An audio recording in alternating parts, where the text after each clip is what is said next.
ഇതിന് എന്തെങ്കിലും ഒരു ഡെസേർട്ട് മസ്റ്റായിട്ടും വേണമല്ലോ. അപ്പോൾ ഈ ഒരു പെരുന്നാളിന് ഈ ഒരു ഡെസേർട്ട് തയ്യാറാക്കി നോക്കൂ കേട്ടോ. നല്ല അടിപൊളി സോഫ്റ്റ് ആയിട്ടുള്ള ഒരു പുഡിംഗ് ആട്ടോ, വായിലിട്ടാൽ അലിഞ്ഞു പോകുന്ന തരത്തിലുള്ള ഒരു പുഡിങ്ങാണ് തയ്യാറാക്കി എടുക്കുന്നത്. ബട്ടർ പുഡിംഗ് ആട്ടോ തയ്യാറാക്കി എടുക്കുന്നത്.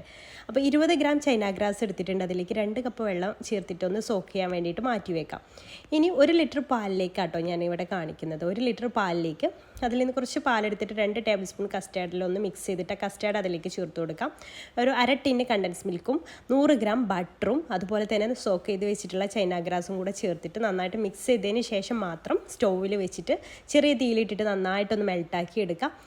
പിന്നെ അതിലേക്ക് മധുരം വേണമെന്നുണ്ടെങ്കിൽ മധുരത്തിന് ആവശ്യമായിട്ടുള്ള പഞ്ചസാര ചേർക്കുക. ഞാൻ ഒരു 6 ടേബിൾ സ്പൂൺ ആട്ടോ പഞ്ചസാര എടുത്തിട്ടുള്ളത്. അപ്പോൾ അതാ ചൈന ഗ്രാസൊക്കെ നന്നായിട്ട് തന്നെ മെൽട്ടായി വന്നിട്ടുണ്ട്. ബട്ടറും ചൈന ഗ്രാസൊക്കെ മെൽട്ടായി ഒന്ന് തിക്കായിട്ട് വന്നിട്ടുണ്ട്. കസ്റ്റേർഡ് ചേർത്തുകൊണ്ട് ചെറിയതായിട്ടൊന്ന് തിക്കാവും. പിന്നെ അതിലേക്ക് 6 സ്ലൈസ് ബ്രെഡ് ഇതുപോലെ ഒന്ന് പിച്ചിയിട്ട് ഇട്ട് കൊടുക്കുന്നുണ്ട്. അത് അതിലൊന്ന് സോക്കാൻ വേണ്ടി 2 മിനിറ്റ് നേരം ചെയ്താൽ മതി കേട്ടോ. അതിലിട്ട് കൊടുത്താൽ മതി. അതിനുശേഷം ഫ്ലെയിം ഓഫ് ചെയ്യുക. എന്നിട്ട് 1 ടീസ്പൂൺ വാനില എസൻസ് കൂടെ ചേർത്തിട്ട് ഒന്നങ്ങ് തണുത്തതിന് ശേഷം മിക്സിയിലിട്ടിട്ട് നല്ല സ്മൂത്ത് ആക്കിയിട്ടൊന്ന് അടിച്ചെടുക്കുക കേട്ടോ.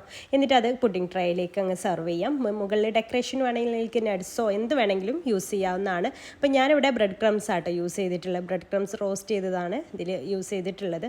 നട്ട്സ് വേണമെങ്കിൽ നട്ട്സ് നിങ്ങൾക്ക് യൂസ് ചെയ്യാം. എന്നിട്ടൊരു 3-4 മണിക്കൂർ ഫ്രിഡ്ജിൽ വെച്ച് സെറ്റ് ആയതിനു ശേഷം എടുത്തിട്ട് കഴിക്കാം. ഇഷ്ടമായാൽ ഫോളോ ചെയ്യാൻ മറക്കല്ലേ. Thank you.